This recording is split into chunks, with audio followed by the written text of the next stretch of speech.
Good, good, good. I just wanted to know. It has been 3 games, 3 losses. Uh, Going into a game against Tampa, what have you guys been working on in terms of making this bad spell go away? Just working a little bit to refresh the girls physically, one, and that's continue to recover from the game. We had a long travel day after the game. We got stuck in the airport, so it was important for them to have a day off, um, and then at the same time, recover a little bit. So we had them all do some sort of recovery exercise, whether it was biking or jogging or getting a massage. And then today we talked. Obviously we reviewed the game together. We talked about where things went wrong for us against Fort Lauderdale, and I felt it was one of the one of the few games in the second half of the season which our performance was not as good as it should be. In games past, we played well, but we've ended up giving up the score line. But in this game, I felt we're too loose, too much space for the other team to play, and we talked about that. We need to be a little bit more compact defensively. Um, and then, our intensity and press. So we started the game with the intention of pressing Fort Lauderdale, but our pressing intensity wasn't great. So that created problems where we were not going hard enough, and it was easy for them to play out of that press. And now we're defending all the way deep inside our field. So we will try to take a different approach going into the Tampa Bay game, just because at the end of the day, look, this is our season, and these 2 games are against teams that are below us in the standings, Tampa and Fort Lauderdale, and if we are able to put all the pieces together and get 2 wins, then we play Dallas, which is our direct competition for that playoff spot. So I feel as though things could look murky a little bit, but we have a great opportunity to change things around and make it go in our favor in a hurry.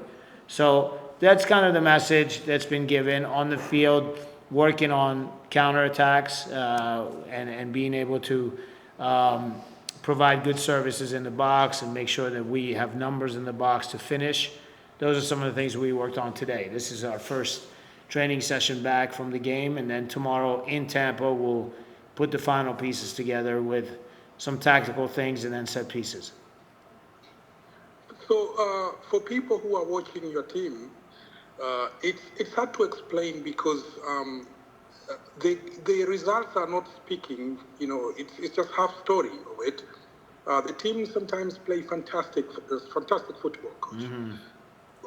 What is there? It's hard to explain to anyone. What is missing exactly?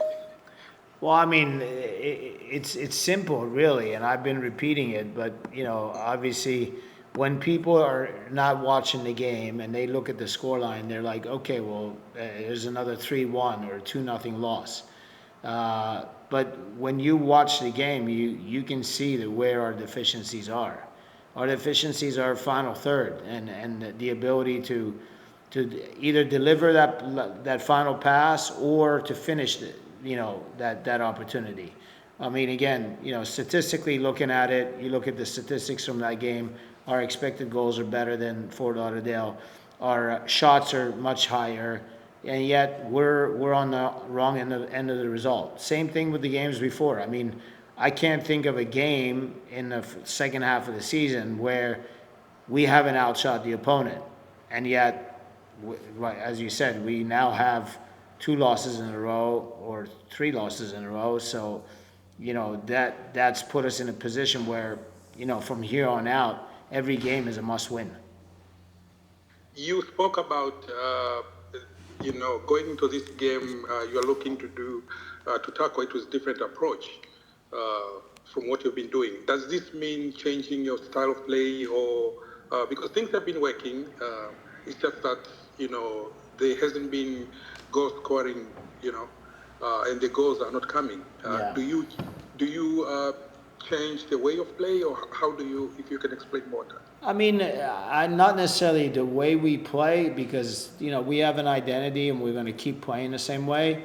Is whether we step up and really try to press high, or we allow the other team to come and invite them to come and create some space behind them, so then we can attack on counterattacks. That's the decision that we got to make. But we're going to keep playing. We have been a good team in terms of connecting our passes and possession. We can be better. But I feel like this Fort Lauderdale game, it was a letdown in terms of our pressing intensity and allowing them to play. There was too much space in the middle of the field. We weren't compact enough. So those are the things that we have to correct. And the last question from me, Coach. Obviously, when you go through a spell like this, there's a losing confidence among the players or some of the players.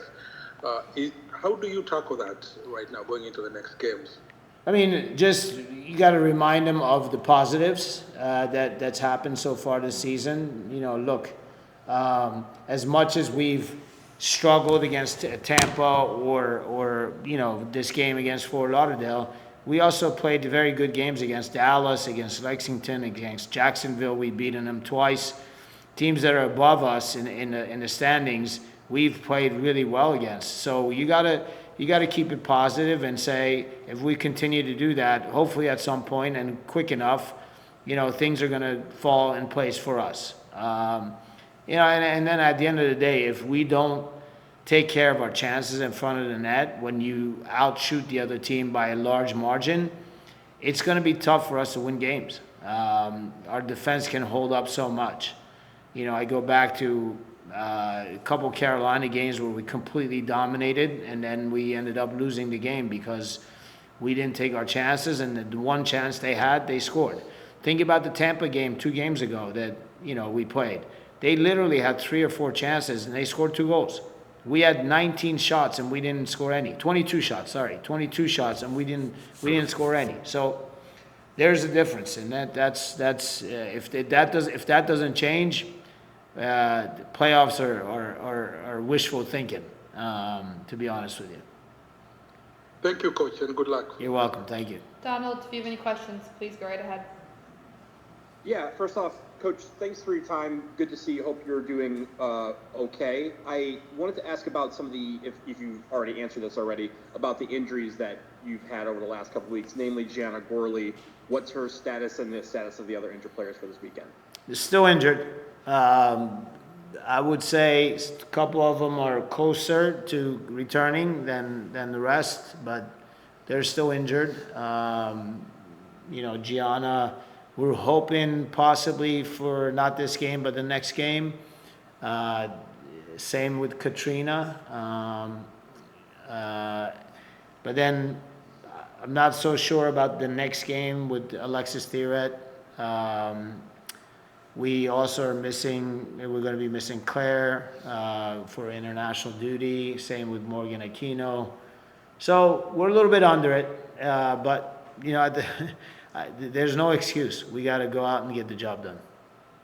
Yeah, and of course you've seen Tampa in the last few weeks here, and after the loss against them, they actually went out and beat Dallas, so they're on an uptick. But what do you not take from that game to this one, knowing that you faced them a few weeks ago, but knowing that the urgency is greater now? Well, we for one thing, we can't allow them to impose themselves on us physically.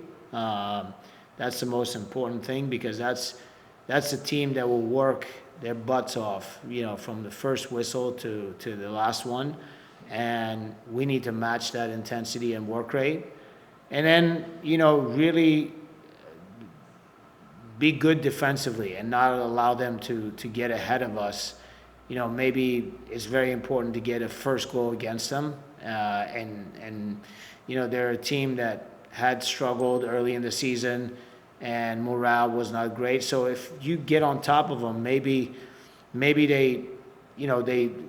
a little bit more vulnerable because they'll come out and they'll try to score and they'll play open, which will give us opportunities again.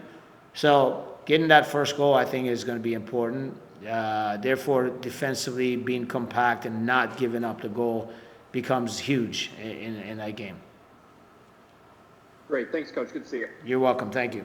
Thank you.